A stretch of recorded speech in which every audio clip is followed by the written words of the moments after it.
nice hand, young man. Lucky River. Lucky river. Yeah. Lucky River, yeah.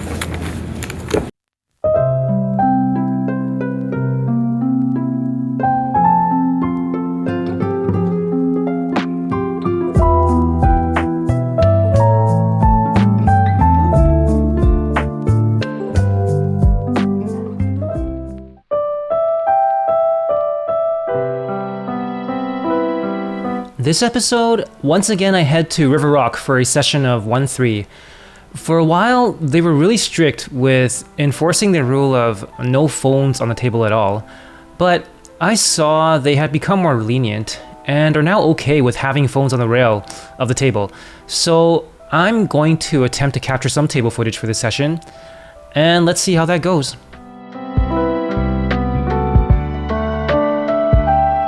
This hand, I pick up ace-8 of hearts at the cutoff. Everyone folds except for the low jack, who limps. I raise it to $15. The button folds. The small blind, big blind, and the limper all call. It's four-way into a flop of jack 9-5 rainbow with 1 heart. The small blind and big blind checks. The low jack bets out a tiny $10. I only have ace high and backdoor straight and flush draws. But for a great price and also having position, I call. Everyone else folds. The turn is a 3 of hearts. The low jack continues to bet and makes it $20. I manage to pick up extra equity with the flush draw, and again getting a great price, so I call. The river is a brick. The villain now checks. I actually just realized that the villain is super short. Anyways, as played, I don't think I can rep any strength at all, and there's just no fold equity with the villain stack. I just give up and check back. He tables 9-10, the winning hand, and I muck. This hand, I pick up ace-king on the button. Everyone folds to me and I open to $10. Both of the blinds call. It's three-way into a flop of queen 9-8 with 2 clubs. The small blind leads out for $20. The big blind folds. A very wet connected board. I only have 2 overcards and some backdoors. My backdoor flush is not quite even the nut flush. Against the villain's big bet into 2 players, sometimes even if I spike a pair with one of my overcards in these spots, it's still somewhat questionable. I decide to let this one go. This hand, I pick up 4-5 of hearts at the cutoff. Only the low jack limps. I decide to raise it to $15, attacking the dead money, or to isolate and play in position. The button folds. The small blind folds. The big blind defends, and the limper also calls. It's three-way into a flop of ace-3-7 with 2 diamonds. Both villains check to me. Even with ace-high board that is in my range, I don't always see bet multi-way, but I also have equity with a very sneaky double gutter. I decide to c-bet for $15. I don't think I have to go too big on a board that favors my range, as getting check raised is not that likely, but even if I do, I have the option of defending with equity and in position. And everyone folds. This hand, I pick up 3-4 of spades at the cutoff. Everyone folds to me and I open to $10. The button calls and the big blind calls. It's three-way into a flop of jack 9-4 with 2 clubs. The big blind checks. Overall, the board is not in my range. Even though I hit bottom pair, it's very dicey in a multi-way pot. I also don't have backdoors, so I'm not going to c-bet this one, as getting raised or called will most likely shut me down. I check. The button bets $30. The big blind folds. Out of position against a pot-sized bet, I'm not going to continue here, as the board is just likely going to get worse for my holding. I fold. This hand, I pick up 4-7 of diamonds in the big blind. The low jack and cutoff limps. The small blind calls. And when the option is on me, I check. It's 4-way into a flop of jack 9-5 with 2 diamonds. The small blind checks. Very happy to hit a flush draw, but out of position in a multi-way pot, I just check. Everyone else checks. The turn is a 3 of diamonds. Small blind checks again. And just like that, I hit my flush with the big blind special. It's an unraised pot. I go for a slight overbet of $15. Just going for thick value and protection. Everyone folds except for the small blind, who calls.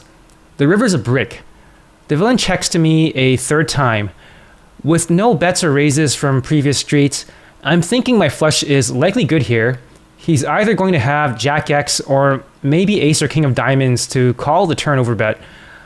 I just bet $20, around half pot, for value. The villain calls. We table our hands, and I lose this one to a 10 high flush. A bit of a cooler in the big blind, but I'm actually pretty happy how it played out. Looking at the villain stack size, I could have easily doubled him up if he didn't play as passively as he did. This hand, I pick up King Queen at the cutoff. The low jack and hijack limps.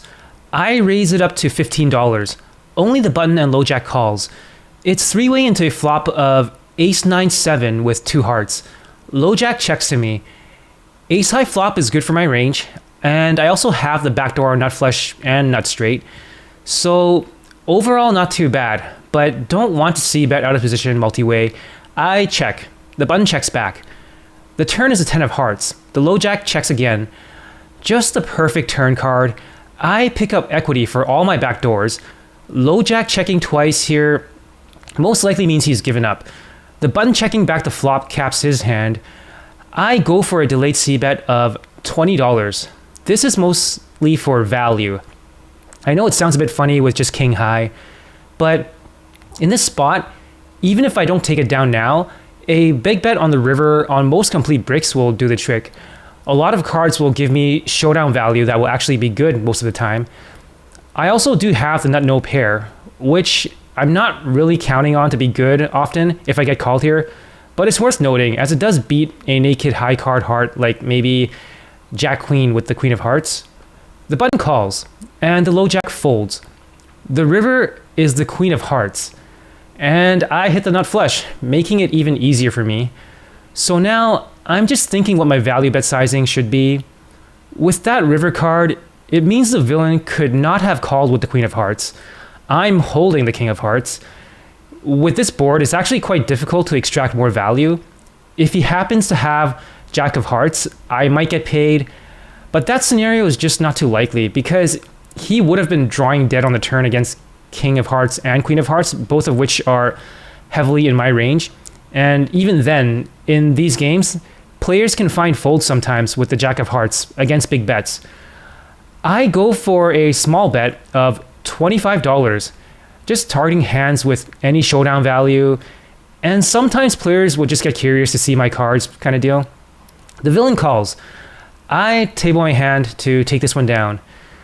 This is the last hand with table footage, as one of the floor managers tells me I cannot have my phone on the rail as I have it, so I happily comply and put my phone away, and we will be switching views for the rest of the hands. This hand, I pick up Queen 10 of Hearts in the hijack position. Everyone folds and I open to $10. The button and big blind calls. It's three-way into a flop of Deuce Deuce 3 Rainbow with 1 heart. Everyone checks. The turn is a King of Hearts. The big blind now bets $10. I pick up a flush draw, so I call. The button also calls. The river is the 10 of clubs. The big blind checks. I don't hit my flush, but I do hit a 10, giving me 2 pair. Still losing to a deuce or king. I don't think it's strong enough to value bet multi-way. I check. The button bets $35. The big blind folds. Action is on me, and I think for a bit. Now, I think deuce is just out of the question for him to start. Not a lot of deuce combos to call a raise preflop. The most likely player with a deuce would be the big blind, but he's gone now. On the turn, the villain flat called, and that was against a small bet and a cold call by me. At that point, there was a flush draw on board, so he just can't really have anything too strong when he didn't protect against draws on the turn. Maybe sometimes pocket threes can trap with a boat, but overall, I think he has more nothing than something. There are some straight draws, and it's always possible, we were both going for the flush. I call. We table our hands, and I beat 5-6 for the missed gut shot. This hand, I pick up 7-5 on the button. Everyone folds to me, and I open to $10. A little loose with this hand, but in a passive game, I'll take some shots at the blinds. Both blinds defend. It's three-way into a flop of 6-9 queen rainbow. Both villains check to me. In this configuration, everyone's ranges are somewhat wide here, like button against blinds. Gut shot is all I have, but I do have position, so I c-bet for $15. Small blind folds and big blind calls. Turn is a deuce, a brick. Villain checks again. With just 7 high, I decide to continue barreling, fully utilizing my position, because counting on hitting my gut shot to win the pot is very slim. When ranges are pretty wide all around, like positional advantage is just so valuable, and I'm going to use it. I size up and bet $50. The villain thinks for a bit and folds. This hand, I pick up 3-4 of diamonds on the button. Only the hijack limps. I raise it up to $15. Only the hijack calls. It's heads up into a flop of deuce 4-6, all clubs. The villain checks. Not too bad, flopping a pair and straight draw with my hand. I c-bet for $10. The villain calls. The turn is a jack, essentially a brick. The villain checks again. In theory, the flop doesn't really favor my range, but in most cases, it's a flop that we would have both missed. Sometimes there are flop flushes or straights or sets, but when I c-bet and the villain just flat called, he is not likely to have a strong made hand because I have all the high club cards in my range, and a strong hand would need protection. I continue barreling. I bet $30. My pair might even actually be in the lead here because he might have one of the high club cards. In any case, I'm mainly setting up for a third barrel on most cards because the villain is super unlikely to have a hand strong enough to withstand 3 barrels based on his line. And we don't even get there because the villain just folds. This hand, I pick up King Jack at the cutoff. The hijack limps. I raise it to $15. Only the hijack calls. It's heads up into a flop of King 10-8 with 2 diamonds. Villain checks. Awesome flop, hitting top pair. I c-bet for $15. Villain calls. Turn is the 5 of hearts. Villain checks again. Now there are 2 flush draws on board. I size up and bet $40. Villain calls again. River is a 6 of hearts. Villain checks. This card does complete a flush and some straights, but I'm not super concerned here since it wasn't any of the front door draws. As played, it really seems like the villain has some kind of front door draw that missed. So checking back to go to a showdown is totally fine here, I think. But I think there's some thin value I can go for. He may have gotten here with a non-believing 10x, maybe even 8x of diamonds. And those hands, I think, can find a crying call against a small bet. So I bet $35. And the villain folds. This hand, I pick up pocket 7s on the button. The middle position and hijack limps. The cutoff raises to $15. I cold call to set mine. The blinds call. And the hijack calls. It's 5-way into a flop of King 7-6 with 2 diamonds. I was so happy to finally hit a set this session.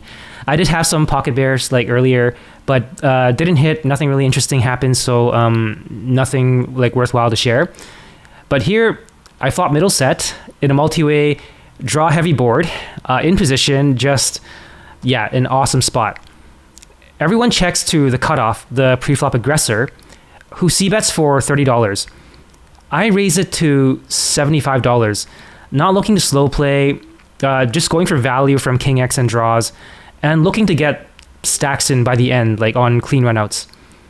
Everyone folds except for the cutoff, who calls. The turn is a 6. The villain checks. The board pairs, and now I have a boat. I bet $50.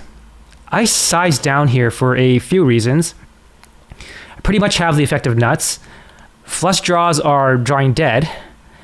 King X is pretty dead. With this turn card, King X is likely to stick around, but just in case he has a flush draw, oftentimes players don't like continuing like their flush draws on or straight draws like on paired boards unless the price is super good. And also, sizing down on the turn, sometimes villains will read that as like just trying to keep the betting lead cheaply and hoping to get the showdown like with a check on the river, which could induce them to do funky things sometimes. So yeah, I want that extra value from draws, and at the same time like under-repping my hand, hence the small bet. The villain calls. The river is the deuce of diamonds completing a flush.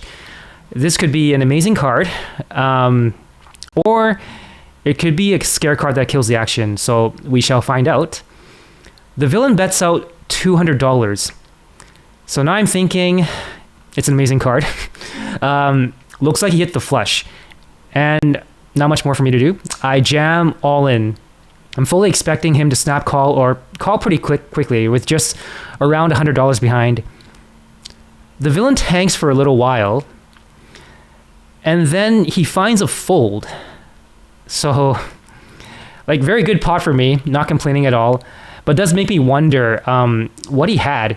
Did he block bet, like slash value bet on the river with ace king? Or did he make the flush and was just good enough to fold with only $100 behind? Like either way, without any irony, I think well played by him. And that is the final interesting hand of this session. I'll share a photo of my close to ending chip stack and results as well. So bought in for $700, cashed out for $1,097. That's a profit of $397. Thank you so much for watching. Remember to like and subscribe, and hope you guys look forward to the next.